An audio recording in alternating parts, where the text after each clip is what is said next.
So one of the most common questions that we are asked as we're here actually at our live show, both from guests and current clients that we start working with, is how can we bring in 1 to 2 clients a month? What's the most effective and the fastest way to do that? So I'm really excited. I have Chris Weiser here with me. Yes. We're here actually live from Denver. Yeah, really fun today. Great first day today. Yeah, it was a great day. So, and it's really cool because we have a room full of guests here that are not clients. We've got clients here. We have awesome vendors, and just so much buzz and so much conversation about taking easy, fast, and effective action to get those 1 to 2 clients a month. Yeah. So in your perspective, what would you tell someone that's wondering that? Well, I did my keynote this afternoon, and I talked a lot about execution.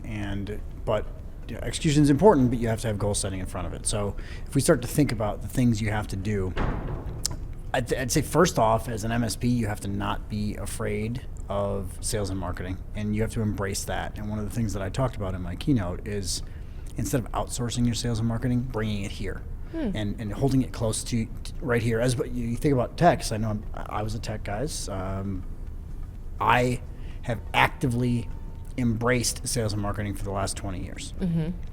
Most MSPs, when they run their business, what do they embrace? They embrace the tech side. They keep it right here. Mm-hmm. And then, I don't like sales. I don't like marketing. I'm going to push that away. Yep. I don't want to deal with it. It's not necessarily, I think everyone knows that you have to do it, but they don't want to because it's uncomfortable and it's not something they're familiar with. And you brought up such a great point in your talk this morning about how, and Lindsey had everybody in the room raise their hand and then lower their hands.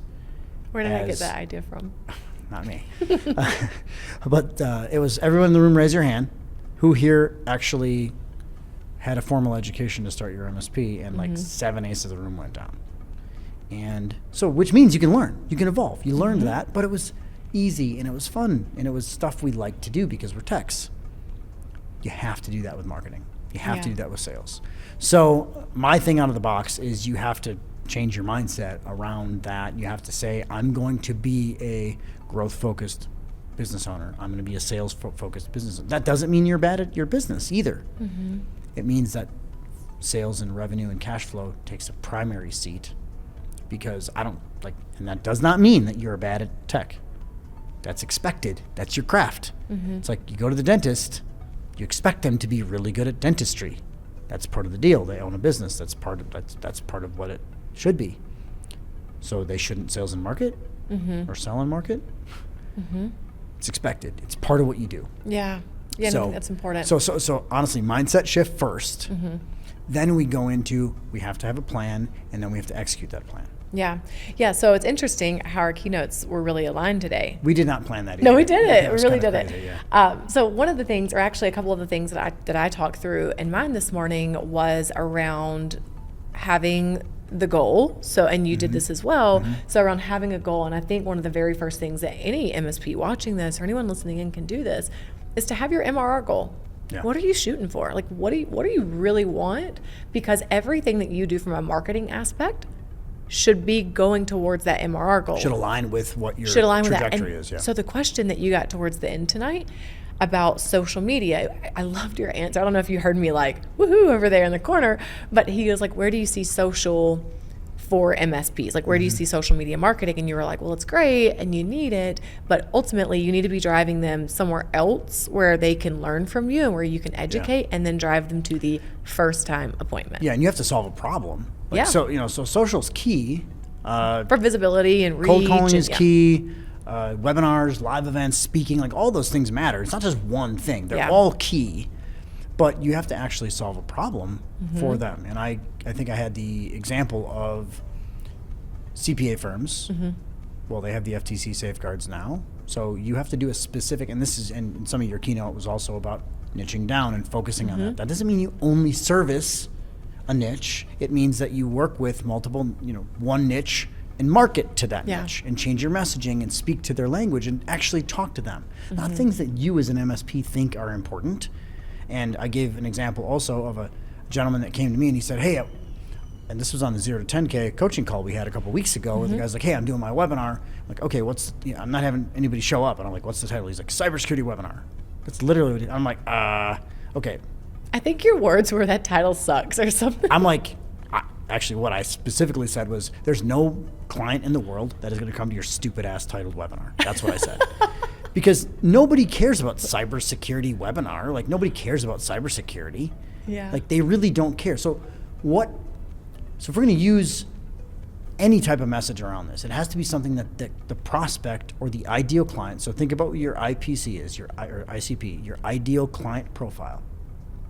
What do they care about? What trips their trigger? What resonates with them?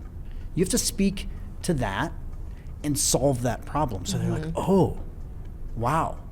So an example of that today, were you in there whenever Brian was sharing around why he's going towards defense contractors? I was for that, yes. Okay, so yes. he says that there has been this incoming CMMC stuff, and he's like, I've been telling them for years, this is coming. Basically, the government is changing the regulations around basically making CMMC mandatory.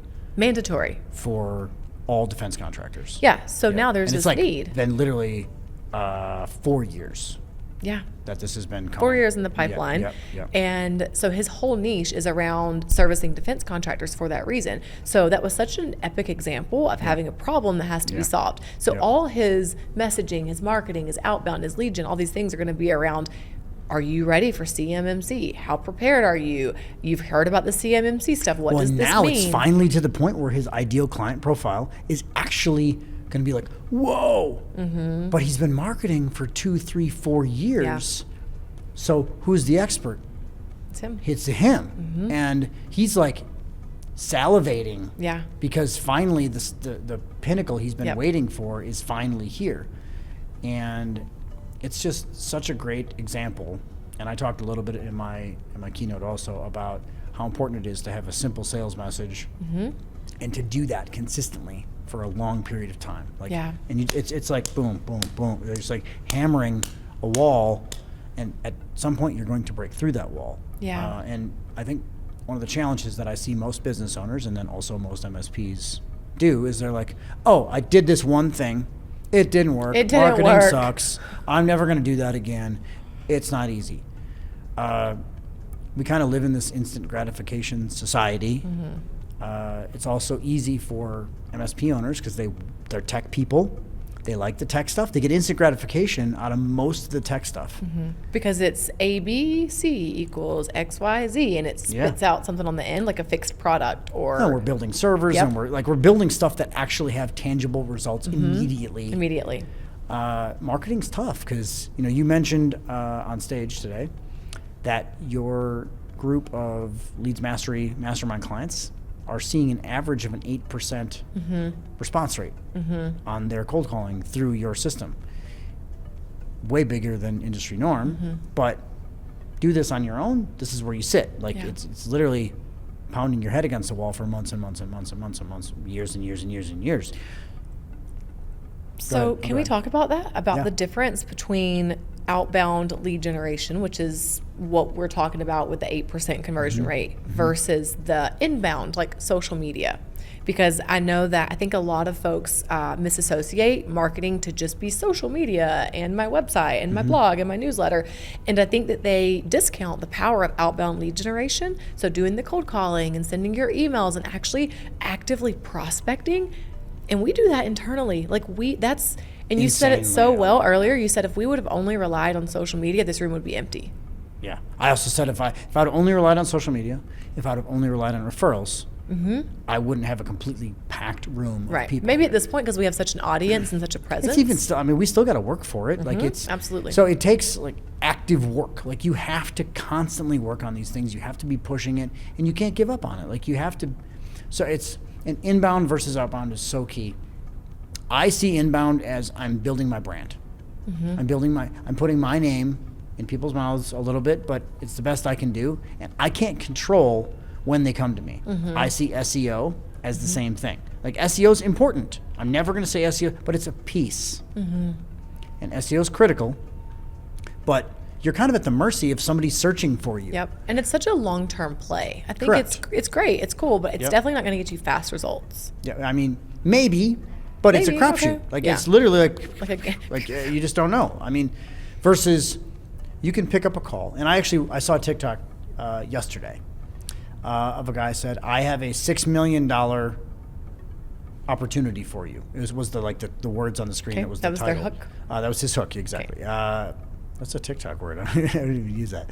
But his whole thing was, I have a $6 million opportunity for you. If you're in a struggling period, pick up the damn phone.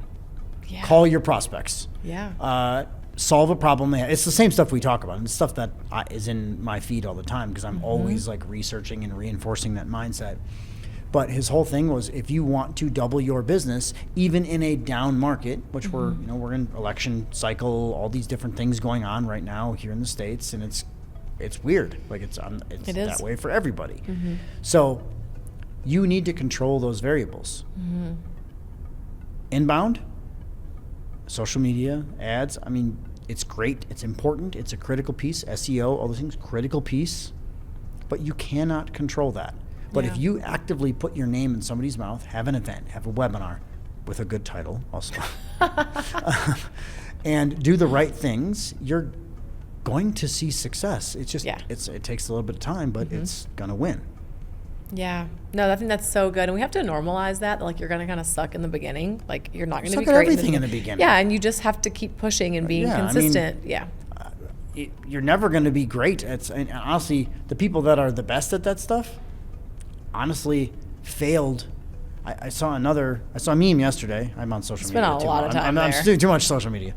But I saw a meme yesterday that said you have to be willing to look like a fool to look like a genius. Yeah. Right? Because you would never put yourself in that position if you were like, well, I have to wait until I'm the expert. None of us started out like. No. I mean. Oh my, we were just talking about our first ever videos that we ever recorded. It's cringy to go back and watch. It's cringe. So I don't even want to go back and watch those videos because they're so bad. Yeah, it's funny. Well, and we got a nice backdrop and a whole setup here. Yeah. It makes a huge difference. But you have to be willing to do that to get somewhere. And I was referencing during my talk, I called on Fred. And I said, who in the room was at my very first event? And there was, I think, 2 people in the room that were there. Wow. And not in total, but that were in this room. In this specific room. Yeah. Yeah. I think I had like 30 or 40. Yeah. And it was post-COVID. It was like our first events post-COVID. That's great. And it was risky, honestly, because I'm like, I don't know how this is going to work. I have no idea because I don't know if anybody's even going to be willing to travel or fly or do anything. And we had like 30, 40 people show up. Okay. And it was like in a conference room. And I said, what's the difference now? And he laughed. He's like, wow, it's a different world. It's a totally different world. So I was totally willing to do something, put yourself out there, do stuff that I wasn't even that great at. These were my first events. It was me and 2 employees. And now you look at where we ended up. Yes, so it's absolutely incredible to see how much we've grown and to see how much our content has grown and our delivery. But it wouldn't happen if you don't look stupid in the beginning, right? You have to be willing to take those risks. You have to be willing to look stupid. You have to be willing to not care. You have to be willing to put yourself out there and not care what people think. I talked about this in my keynote. Like, I do not care what people think of me, ever. Sometimes I don't want to do stuff, but mostly because I'm lazy, honestly. But I don't care what people think of me at all. Yeah, I think that's great. Okay, so with that, I think just to wrap it all up, how do we go out and get those consistent clients each month? I think we really have to lean into outbound marketing. Yeah. Inbound on top of that. I would pick a couple of niches, probably a single niche to start out with. Niche. Honestly, pick a niche. Niche, whatever it is. We should have a battle. Is it niche or niche? I like niche, but I like niche. It's fine. I would pick a single niche. I guess you won.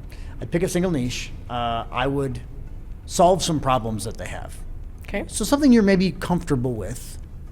Maybe I had like 3 or 4 that I worked with that I really liked as we matured, but we started with 1. I kind of did a lot of this stuff right by accident, but it's just like execution and you make mistakes and you go. So I liked CPA firms, I liked wealth managers, I liked general contractors, I liked nonprofits, I liked elderly care facilities, actually.